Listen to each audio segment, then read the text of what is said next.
حالات اس طرح ہاتھ سے نکل جاتے ہیں کہ خراب ہو جاتے ہیں. تو اس لیے میں ایک تو یہ کہنا چاہتا ہوں. ابھی تھوڑا سا میں آپ کو ہسٹورک پرسپیکٹو دے کے پھر میں کرنٹ سچویشن پہ لے آؤں گا. دیکھیں جب 20ویں صدی کی ابتدا ہوئی ہے تو اس وقت دنیا میں بڑی ٹینشن تھی. اور ٹینشن کیا تھی کہ یہ بڑی پاورز نے ایک زور لگا کے کالونیز بناتے تھے کہ چھوٹے ملکوں کو، یہ امپیریل کولونیلزم کا ٹائم تھا. اور ریس کیا تھی؟ ریسورسز پہ قبضہ کرنا ہے. انڈیا مثلاً ایک کوئی گولڈن اسپیرو ہے، باقی افریقن کانٹیننٹ اور یہ وہ، اور آرمز ریس بھی تھی، ٹینشن تھی. ریزلٹ کیا نکلا کہ فرسٹ ورلڈ وار ہو گئی. ابھی فرسٹ ورلڈ وار کے اندر بالکل چھوٹے سی ایشوز کے اوپر، یعنی ایک طرف جرمنی، اٹلی اور آسٹریا تھا، اور دوسری طرف یہ فرانس اور برٹن وغیرہ تھے. تو ہوا کیا کہ ایک جو سرب تھا اس نے ایک آسٹریو ہنگیرین کا ہائر جو تھا آرچ ڈیوک فرڈینینڈ، اس کو قتل کر دیا، جس کے اوپر جرمن نے، ان کا جنرل جو شلیفن تھا، اس نے ایک پلان بنایا، پوری جنگ میں لپیٹ دیا پوری دنیا. ایک قتل کے بعد کسی کو پتہ نہیں تھا، لیکن بنیاد کیا تھی؟ اکانومی تھی، معیشت تھی، ریسورسز پہ قبضہ تھا. اور آپ نے دیکھا کہ 2 کروڑ لوگ لقمہ اجل بن گئے. اس کے بعد پھر سوچا گیا کہ نہیں، کوئی ایسا ادارہ ہونا چاہیے جو دنیا میں امن قائم کرے، تو لیگ آف نیشن بنائی. ابھی لیگ آف نیشن کا مدعا کیا تھا؟ کانفلکٹ ریزولوشن، امن مسائل کا حل جو ہے وہ گفتگو سے، بات چیت سے، ڈپلومیٹک سے، ٹالرنس سے کیا جائے تاکہ آئندہ وار نہ ہو.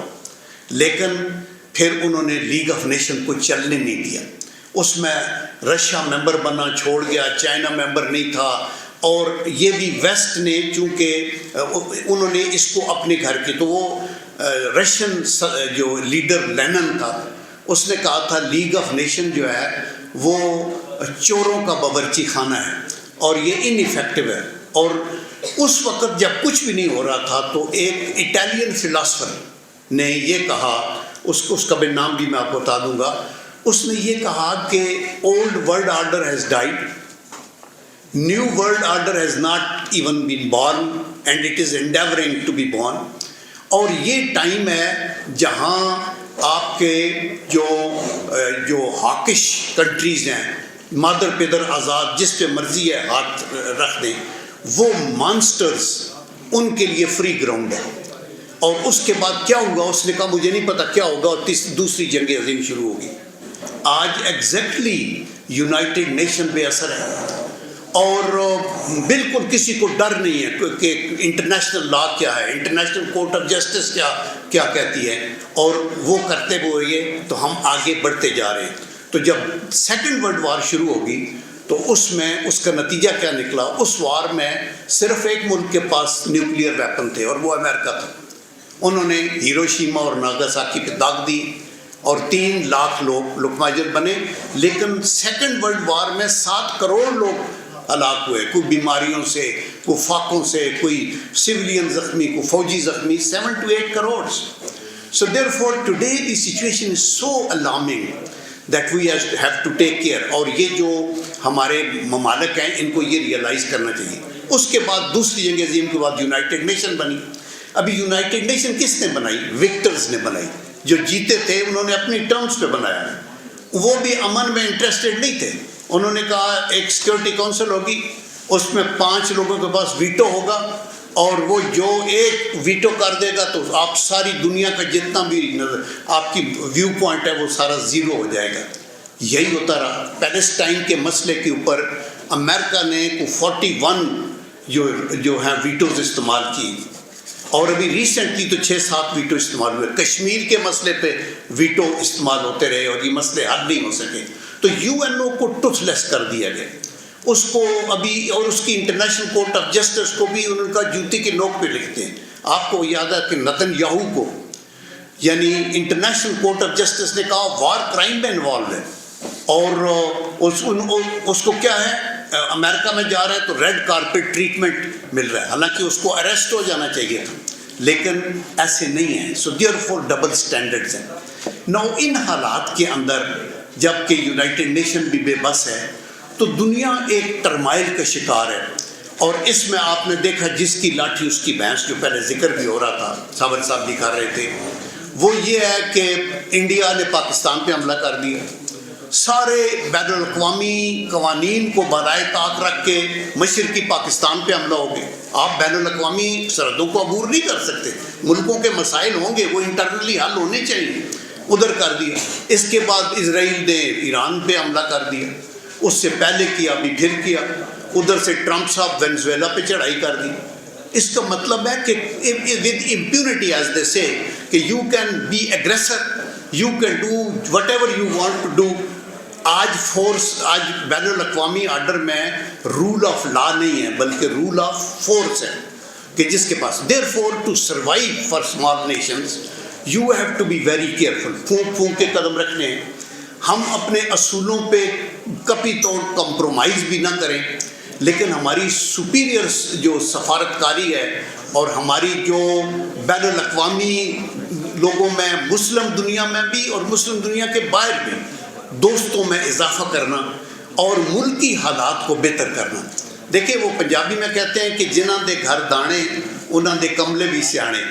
اگر آپ ملک ویک ہوگا، آپ کا پولیٹیکل ڈیوائیڈ ہوگی، ایکیوٹ، ایک دوسرے سے نفرت، حالانکہ سیاسی اختلاف ہوتا ہے، آپ کی ذاتی دشمنی میں تو نہیں جانا چاہیے، لیکن ایک اور نمبر 2 فریجائل اکانومی.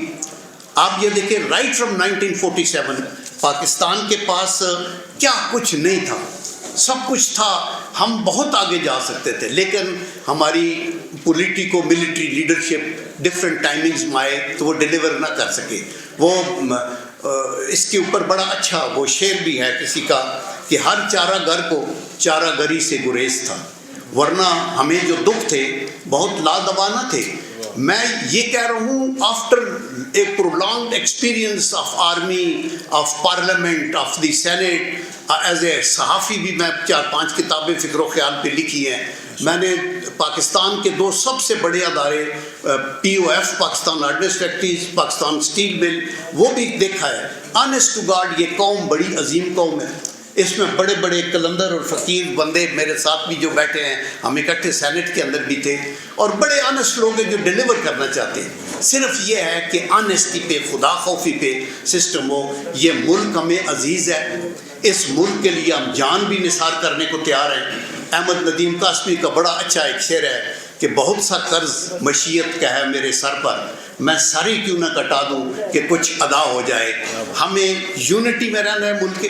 ہمیں پارٹیوں سے اوپر اٹھ کے، فرقوں سے اوپر اٹھ کے، صوبائیت سے اوپر اٹھ کے ہمیں ملک کے لیے سوچنا ہے. چونکہ یہ ملک ہے تو ہماری سیاسی جماعتیں ہیں، ہمارے ادارے ہیں، یہ وہ.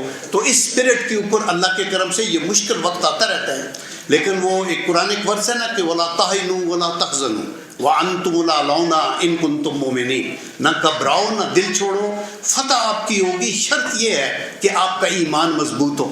ہماری وہ دوگلی پالیسی، زبان سے کچھ اور اندر سے کچھ اور. علامہ اقبال نے کہا نا کہ خیرت نے کیا بھی دیا لا الہ تو کیا حاصل، دل و نگاہ مسلمان نہیں تو کچھ بھی نہیں. یہ زندگی کے اندر کامیابی کا جو راز ہے وہ یہ. آخری بات میں یہ کہنا چاہتا ہوں کہ کچھ لوگ کہتے ہیں کہ یار مسلمانوں کے پاس تو گیس کے ذخیرے ہیں، تیل کے ذخیرے ہیں، اور مال و دولت سے یہ تو مالا مال ہیں، تو پھر کیوں یہ شکست خوردہ کیوں ہے؟ علامہ اقبال نے یہ کہا کہ یہ مال و دولت اور زر قوموں کو مضبوط نہیں کرتی. قوموں کو مضبوط کرتی ہے ربانیت، قلندری، آپ اپنے آپ کو ایمان کی طاقت. تو وہ انہوں نے یہ کہا کہ سبب کچھ اور ہے تو جس کو خود سمجھتا ہے. زوال بندہ مومن کا بے زری سے نہیں، گر جہاں میں میرا جوہر آشکار ہوا، قلندری سے ہوا تمنگری سے نہیں. دیکھیں پاکستان اللہ کے کرم سے ایک نیوکلیئر کنٹری ہے، لیکن یہ ایک کانٹے کی طرح چبھتا ہے ان طاقتوں کو جو کہ مسلمانوں کو آگے نہیں آنے دینا چاہتے. Netanyahu is on record to have said کہ جی ہمیں یہ غلطی بہت بڑی ہوئی ہے کہ پاکستان کو ہم نے نیوکلیئر بننے دیا ہے، اور ابھی بھی اس نے کہا کہ ایران دشمن نمبر 1 ہے اور پاکستان دشمن نمبر 2 ہے. اس لیے ہمیں اپنی حفاظت کرنے کے لیے اپنی تیاری رکھنی چاہیے. اس کے لیے سب سے بنیادی چیز قومی یگانگت اور یکجہتی ہے، اور اس کے بعد ساتھ آپ کی آرم فورسز کو مضبوط کرنا اور پوری قوم کو ان کے پیچھے کھڑا ہونا، اور پھر پڑوسیوں کے ساتھ تعلقات کو بہتر کرنا، اور بین الاقوامی سطح کے اوپر دشمنوں کی کمی اور دوستوں میں اضافہ کرنا۔ وزیر خارجہ نے، انڈیا کے وزیر خارجہ نے یہاں یا وہ تو اس طرح کی جو ہے نا، یہ گیدڑ بھبکی ہم سنتے رہتے ہیں، وہ صندور تو انہوں نے جاری رکھا ہوا ہے نا، یہ افغانستان کی سرزمین کو استعمال کر کے پاکستان کے اندر یہ کمین گاہیں جو ہیں ان کی وہاں سے یہ حملے کر رہے ہیں، تو وہ پورا زور لگا لیں، صندور کو جاری رکھیں اور پھر دیکھ لیں اس کا ان کا کیا حشر ہوگا۔